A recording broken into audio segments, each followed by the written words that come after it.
प्रतीक भट्ट जी और दिवाकर त्रिपाठी हमारे साथ बने हुए हैं। प्रतीक जी, पहले आपके पास आना चाहेंगे, और क्योंकि आज माँ ब्रह्मचारिणी की चंद्रघंटा की पूजा हो रही है तो दोनों के स्वरूप का अगर आप वर्णन कर दें तो बहुत अच्छा होगा। आज तृतीया कहीं ना कहीं दो तिथि एक साथ है। 9:11 पे तृतीया खत्म हो गई और कल सुबह उदया तिथि पे तृतीया नहीं मिल रही है। 5:35 पे तृतीया भी खत्म हो रही है। इसीलिए माँ चंद्रघंटा जो कि तृतीया के स्वरूप है और द्वितीया माँ ब्रह्मचारिणी की पूजा एक साथ होगी।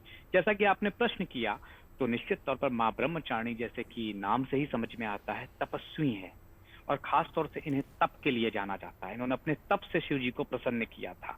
तो इसीलिए आज का दिन स्टूडेंट्स के लिए, वो लोग जो कि महत्वाकांक्षी हैं लेकिन अपना फोकस उनका कम होता है, तो आज के दिन मेडिटेशन करना चाहिए, तप करना चाहिए। बैठ के माँ ब्रह्मचारिणी का ओम ब्रह्मचारिणे नमः, इसका पाठ ज्यादा से ज्यादा करना चाहिए।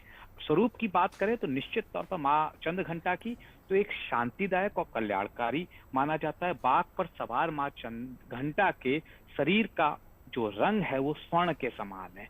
माथे पर घंटे के आकार का आधा चंद्रमा है, इसीलिए चंद्र घंटा भी बोला जाता है। 10 भुजाओं वाली ये माँ चंद्र घंटा अलग अलग शस्त्र से सुशोभित हैं और गले में सफेद कलर का रंग का माला सुशोभित है। खास तौर से दुष्टों पर, पापियों पर जो अत्याचार कर रहे हैं, उनका विनाशक इन्हें माना गया है।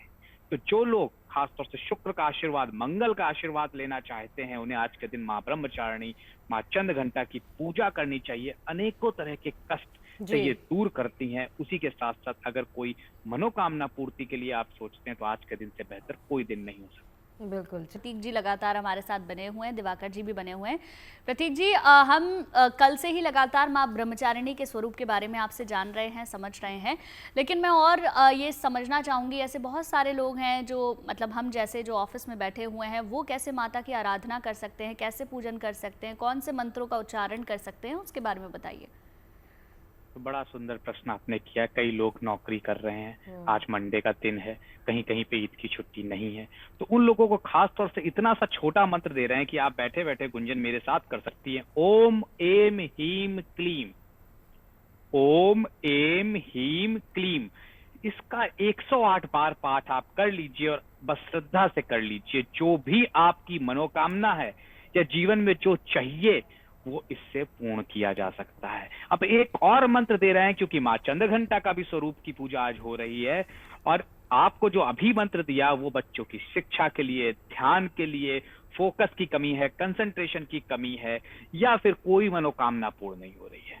अब दूसरा जो माँ चंद्रघंटा के लिए, अगर आपको कोई शत्रु परेशान कर रहा है, नौकरी में परेशानी चल रही है, या फिर किसी भी तरह के कर्ज की वजह से परेशान है, तो एम श्रीम शक्ते नमः, ओ एम श्रीम शक्ते नमः, एम श्रीम शक्ते नमः, इसका 108 बार पाठ कर लीजिए। निश्चित तौर पर रेड कलर के फूल माता को चढ़ा दीजिए, क्योंकि भक्ति में शक्ति होती है।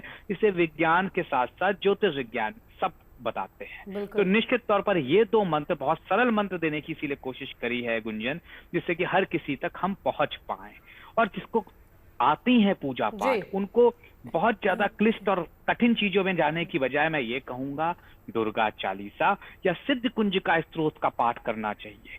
निश्चित तौर पर कहीं कहीं पे कुछ लोग ये भी कह देते हैं सिद्ध कुंज का स्त्रोत का पाठ इनको नहीं करना चाहिए, सब भ्रामक स्थितियां हैं। निश्चित तौर पर सिद्ध कुंज का स्त्रोत का पाठ, दुर्गा चालीसा का पाठ पूरी नवरात्र आप कर सकते हैं, बिना किसी सोच विचार के कर सकते हैं। बिल्कुल। माँ आपकी भक्ति की भूखी है, ना कि ये कि आपका उच्चारण 100% सही है या नहीं। ये अब बहुत बच्चों बड़ा को पूजा डाउट करना आपने सिखाते क्लियर कर हैं, दिया जी। हम बच्चों को पूजा करने के लिए बोलते हैं, लेकिन आप बताइए क्या 10 साल से कोई भी बच्चे का उच्चारण सही हो सकता है? नहीं हो सकता है। हर 10 साल से बच्चे को, छोटे बच्चे को हम कहते हैं गायत्री मंत्र का पाठ करो। हाँ, आपको उच्चारण ठीक करना चाहिए, लेकिन भक्ति की भूखे भगवान है, ना कि आपके उच्चारण के। तो अगर 19-20 होता है तो आप जरूर कर सकते हैं। और देखिए मंत्र जप में जैसे प्रदीप जी आप बता रहे हैं कि बहुत ताकत होती है, कुछ कर ना पाए आप ओम दुंग दुर्गाए नमः का इसी का पाठ कर लें तो बैठे बैठे जहां पर आप बैठे हैं तो आपकी मनोकामनाओं की पूर्ति तो वैसे ही माता रानी कर देंगी, प्रसन्न हो जाएंगे। आपका भाव सच्चा होना चाहिए और अच्छा होना चाहिए। चलिए, अगर आप मुझसे जुड़ करके अपनी समस्याओं का समाधान चाहते हैं और चाहते हैं कि आपकी समस्याओं को ज्योतिष के माध्यम से सुलझाया जाए, तो आप हमसे संपर्क कर सकते हैं, जुड़ सकते हैं एस्ट्रो